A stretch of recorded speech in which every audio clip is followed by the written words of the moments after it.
زړه دې ونیو په وسواس د شیطان ولي دا خپل کور دې کړ په ظلم ویران ویلي د ژوند لار په معصیت کړ د ځوانۍ عمر دې قدرمنو اوریدونکو اوس تاسو پام راړو د الحاج مولوي محمد یاسین فهیم صاحب و عالمانه وینا ته په معصیت کړ د ژوند لار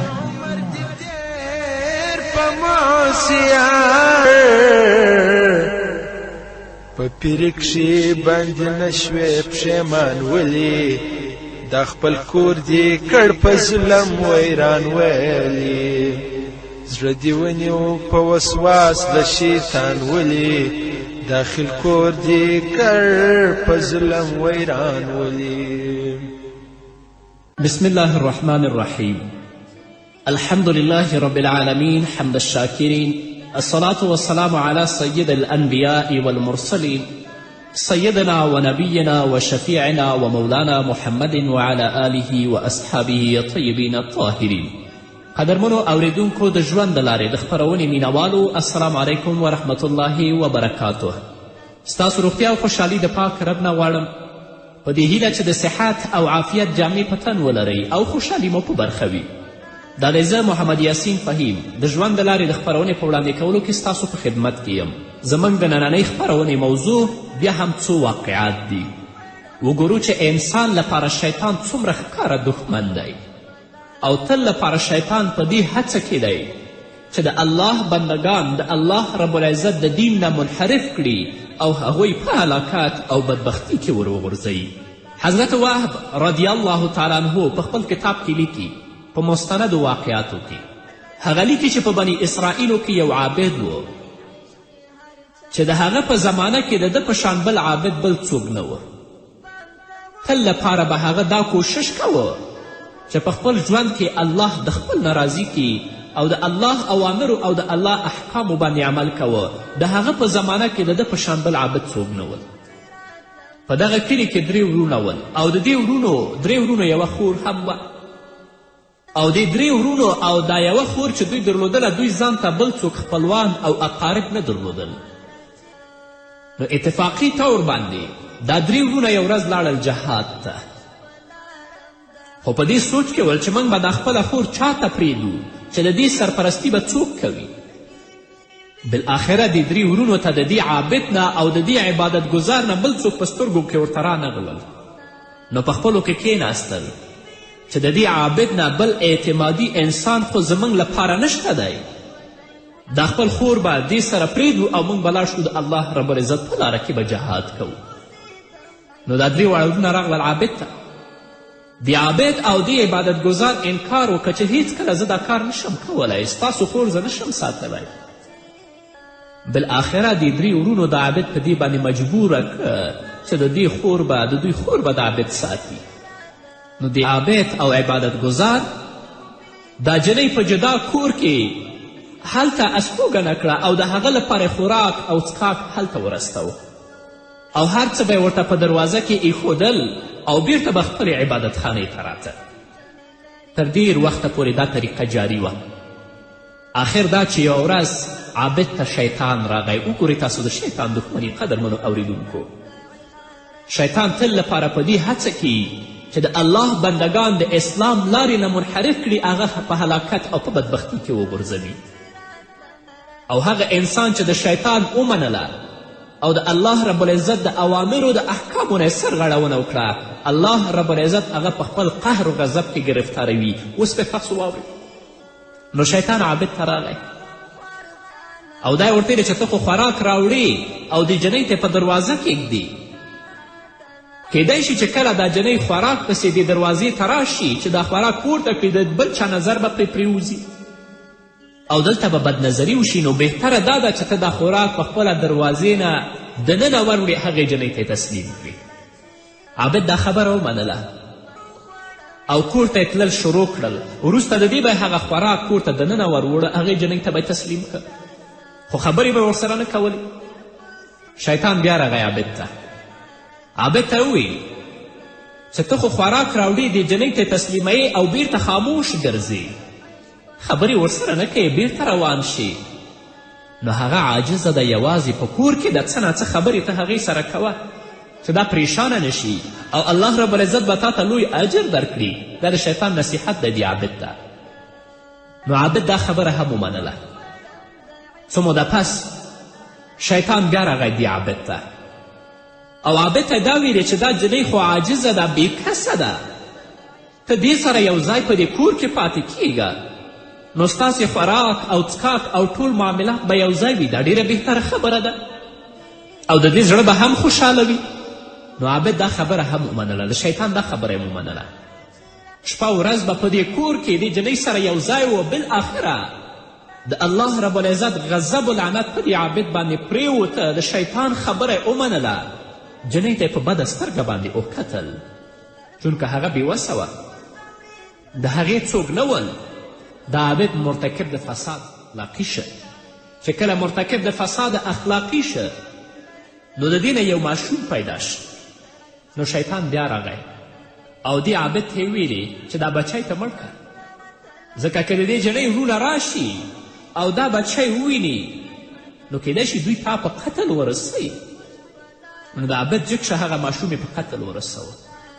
څه وخت بعد بیا شیطان راغی او دې عابد ته یې ویلې که د دې جنۍ وروڼه راشي نو دا جنۍ به د خپلو وروڼو نه حال پټ نه کړي، هغه حال به خامخا د خپلو وروڼو ته وایي، نو ته به بدنامه شي او تا به مړ هم کړي. نو ښه دا ده چې دا جنۍ ته هم ووژنې او کوم ځای دفن کړي.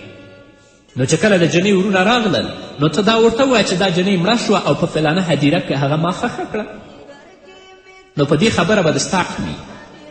عابد د شیطان دا خبره او دا مشوره هم ومنله. د مظلومه جنۍ هم ذبحه کړه او دفن یې کړه، په خپل کور کې یو ځای دفن کړه او ښخ یې کړه. څه وخت وروسته چې د دې جنۍ وروڼه راغلل، د عابد کور ته راغله چې د خپلې خور د حال او احوال پوښتنه وکړي. عابد چې کله د دې وروڼه ولیدل نو عابد په ژړا شو او دا یې ورته ویله چې هغه خو ډېره نیکه جنۍ وه، خو هغه وفات شوې ده او په فلانکي ځای کې ما هغه دفن کړې ده. او دې عابد ډېر د غم او د درد اظهار وکړه د وروڼو په مخه کې. کم قبر چې ورته ښودلی و نو د دې وروڼه لاړل هلته په هغه قبر باندې د خپل خور ته یې دعاګانې هم وکړې.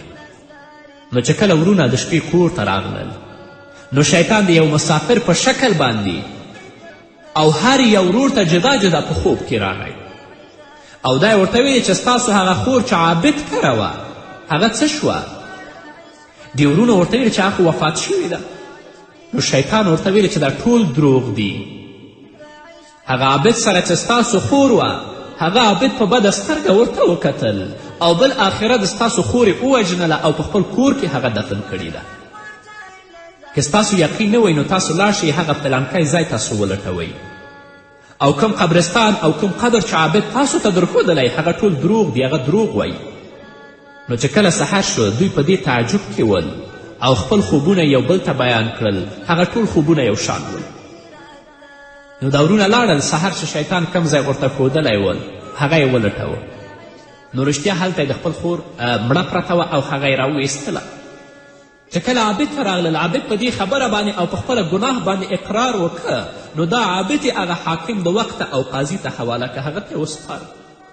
نو فیصله په دې باندې وشوه چې عابد باید قتل کړی شي او سولی شي، په دار باندې وخیزولی شي. نو چې کله فیصله د اعدام وشوه بیا شیطان راغی دې عابد ته او دا یې ورته ویلې چې دا هر څه خو ما وکړل، خو اوس ته د کفر کلمه ووایه نو زه به تا د دې دار نه او د دې پانسي نه آزاد کړم، خلاص به دې کړم. نو چې کله د کفر کلمه ویله شیطان ترې حرکت وکړ، شیطان ترې لاړه او دا عابد د دې حاکم او د قاضي په ولکه کې پاتې شه. نو هغه پانسي که اعدام یې کړه او بې ایمانه د دنیا نه لاړه. نو قدرمنو اوریدونکو، د شیطان چې څوک مني د هغه انجام به دا وي لکه امام وهب رحمه الله چې په مستندو واقعاتو کې دا واقعه نقل کړي. یو به کافر د دنیا نه لاړ شي، دویم به بې عزته هم په دنیا کې وي او هم په آخرت کې، او دریمه مسله دا ده چې د عبادت دپاره علم ضروري دی.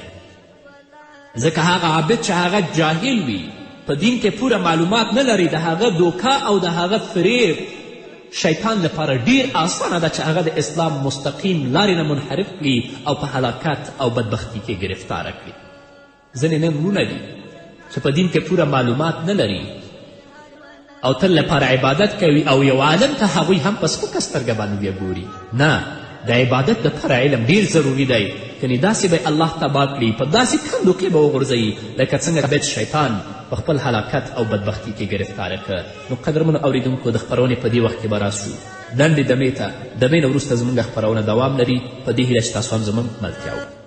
زړه دې ونیو په وسواس د شیطان ولي، دا خپل کور دې کړ په ظلم ویران ولي.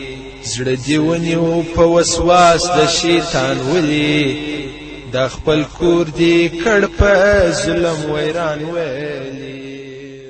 قدرمنو اوریدونکو، بیا هم زموږ سلامونه او نیکې هیلې ومنئ. را به شو د غله انجام به واورو، ځکه غل هم د الله دښمن دی. هغه څوک چې تل لپاره د خپل ژوند په غلا باندې د خلکو د مالونو په غصب باندې تیروي، د هغه انجام څه دی؟ حضرت مولانا محمد یعقوب مهاجر مکی په مکې معظمه کې اوسېده. هغه یوه ورځ د کور نه بازار طرف ته روان شه چې د کور لپاره څه سودا او سامان راوړي او پیسې ځان سره په یو خلطه کې اچولې وې، لاس کې نیولې وه، روان بازار طرف ته. نو مولانا محمد یعقوب مهاجر مکی بازار طرف ته روان و. د بازار په لاره کې یو غل راغی او هغه خلطه چې د مولانا محمد یعقوب په لاس کې وه هغه یې وتښتوله او په منډه شو. نو مولانا صاحب هیڅ څه ونه یېلې، بیرته خپل کور ته راغی او دروازه یې ځان پسې بنده کړه. نو غل چې په کومه کوڅه ځي او په هر طرف ته روانیږي هغه ته لاره بنده وي. د غله په لاس کې خلطه ده، مولانا هیڅ آواز هم پسې نه کوي، په جلدي سره خپل کور ته راځي. خو غل چې په کومه کوڅه روانیږي په هره لار ځي هغه لارې دې ته بندې وي.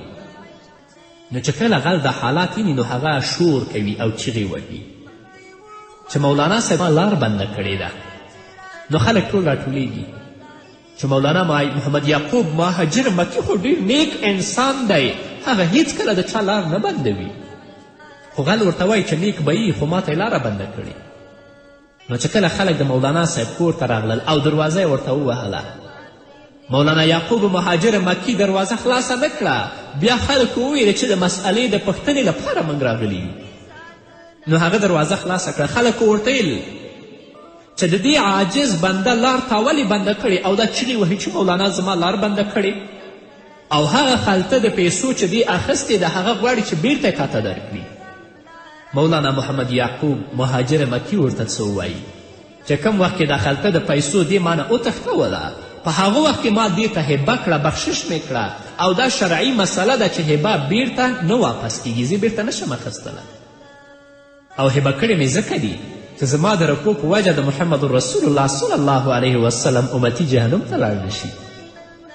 نو خلک ورته ویل چې لاره بنده ده، دې ته لاره خلاصه کړه. مولانا صاحب ورته وایي چې لار ما نه ده بنده کړې، دا زما او د ده معامله نه ده، دا د ده او د الله معامله ده.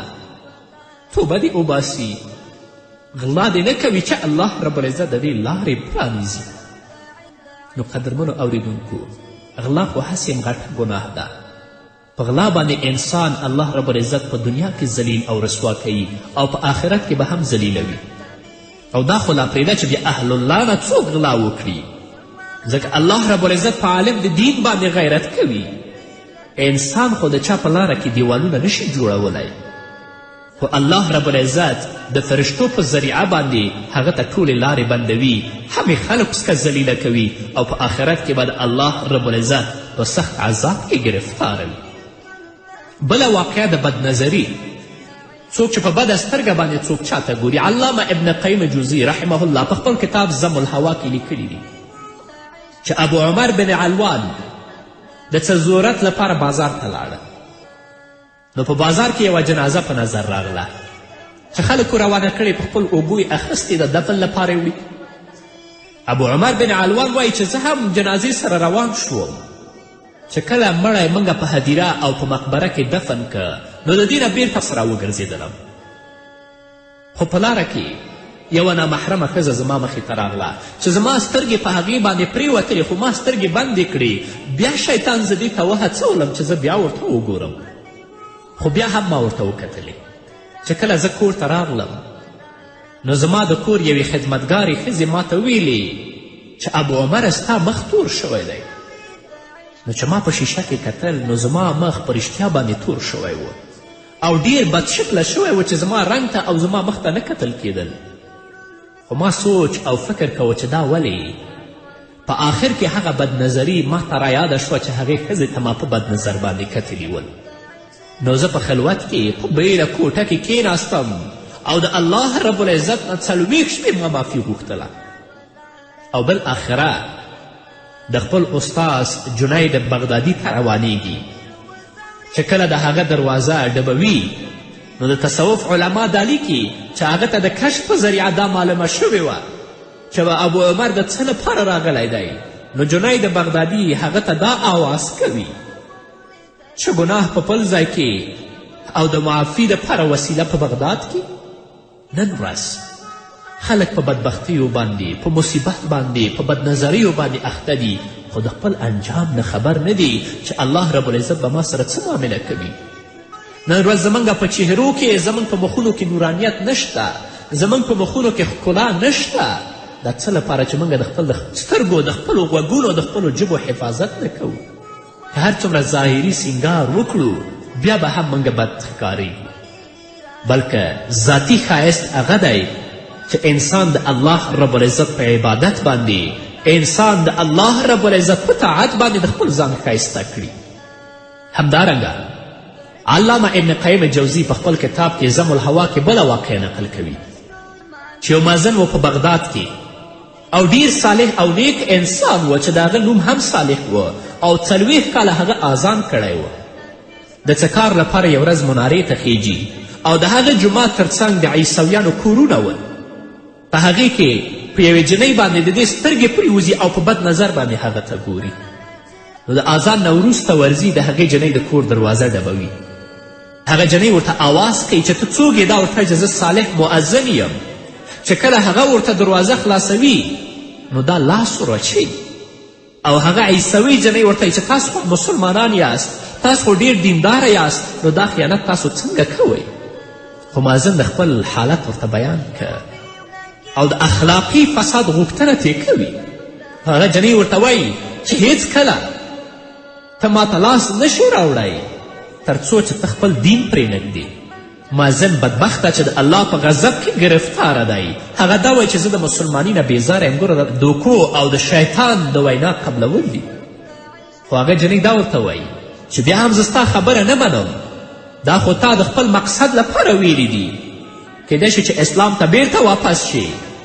زما څو شرایط دي، اول به ته د خنزیر غوښه خورې، دویم به شراب څکې. علامه ابن قیم جوزی په ضم الهوا کې لیکي چې دا د خنزیر غوښه هم خوري او شراب هم څکي. خو جنۍ د دې نه فرار کوي او تښتي.